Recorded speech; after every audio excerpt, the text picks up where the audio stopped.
You need to be able to say in one sentence, we go over this in a few different workshops because it's so critical.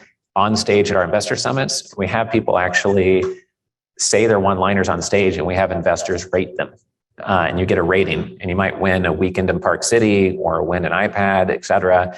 And on stage in front of 400 people, your one-liner is getting rated. And what's fascinating is that people know their one-liner will be up on stage in front of 400 people, including 100 plus investors, and a lot of them are really bad. And they had time. They could have spent a whole day on it or 1 hour on it, but a lot of them, we asked for a one-liner, and it's 3 sentences long. Some of them submit it, and you have no idea what they do, even when they submit their one-liner.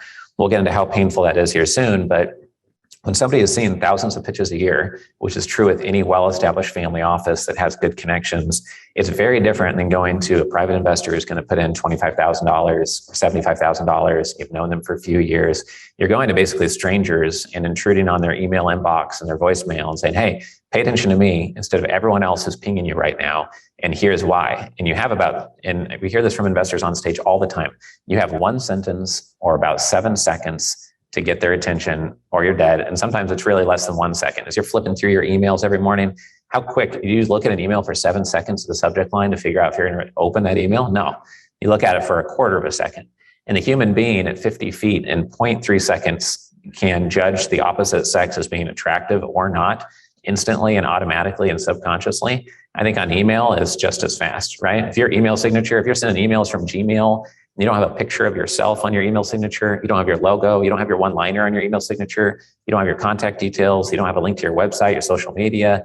Those are all little homework assignments for you, because if someone opens that email, real quick, they're going to try to save themselves time if it doesn't look professional. And if you don't care about your own company, why should they care about it? If you haven't bothered to get an $8 domain name or put up a 3-page website at least, why should they spend even 4 seconds of their life on you when you haven't spent $8 on your own business? Their time is worth more than $8, right, per second.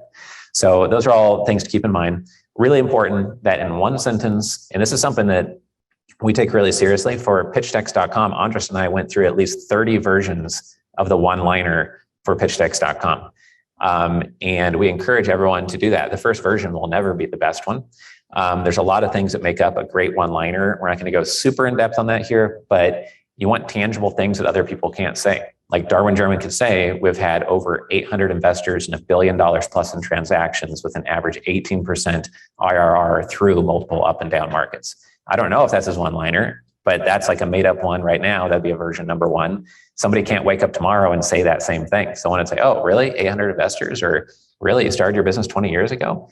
And like, unless you're just a blatant, fraud, you can't say those things unless you've done them. So what's unique about your firm, even if it's brand new? Is it your process, your strategy, your background, your credibility, the size of the team, your IP, your focus, the choke points you own, et cetera? This is super critical. Make sure you have this. It goes on the front page of your pitch deck, the top of your one-pager. You leave a voicemail. You just say your one-liner and what action you want them to take. You send an email. You can just send your one-liner and what action you want them to take, like meeting for coffee, et cetera. Very costly if you don't have this. Most of your competition do not have this. Those who have it have things like invest for success, or we help you, like really, really generic one-liners or little taglines that mean absolutely nothing. I was driving the other day and I saw a sign. I couldn't take a picture of it fast enough, but it said, diversified real estate, partners in your success. It's like, well, I don't know if they do mobile home parks or if they're real estate developers or property managers, or I have no idea what they do. Right? Someone messaged me on Facebook Messenger yesterday. They said, hey, can you review this logo for me real quick? And I don't know if they're here in the room, so I'm not going to say the name. But it was a very generic sounding name, like Investments X, basically. But it was a little bit creative, shortener of the name, so it wasn't the true word investments. And they said, what do you think about the branding? And they were worried about the abstract image next to it. And I said, well, I think we need to back up and look at your brand, because it says nothing about what you do. So why would you go with that brand and then have an abstract symbol? I still have no idea what you do. Most people don't have a one-liner. Now we still have no idea what you do. Why are you trying to confuse everybody on planet Earth, right? Why is it called Wilson Capital or some Greek god capital? Why isn't it called, San Diego Laundromat Investors LLC? It would be better than some Greek god LLC, right? Or it could be called Austin Senior Living Partners. At least then we know you're buying senior living in Austin and you're head and shoulders above the confusing branded companies out there. If you add a one-liner, then it really can drive things home. You want to do things with high conviction. There's a story of the Dalai Lama where someone brought their overweight son to the Dalai Lama and said, hey, can you help my son? He said, well, come back in a month and I'll give you my solution. They came back in a month. He said, come back in another month. Did that for 3 or 4 months. Finally, they came back and the Dalai Lama said, well, stop eating sugar. And the mother said, well, why didn't you tell me that 4 months ago? And he said, well, back then I was still eating sugar. And so don't say things unless you mean it, and be confident in what you do say, and get investors to high conviction by being high conviction yourself, and just align yourself with where you're really trying to go.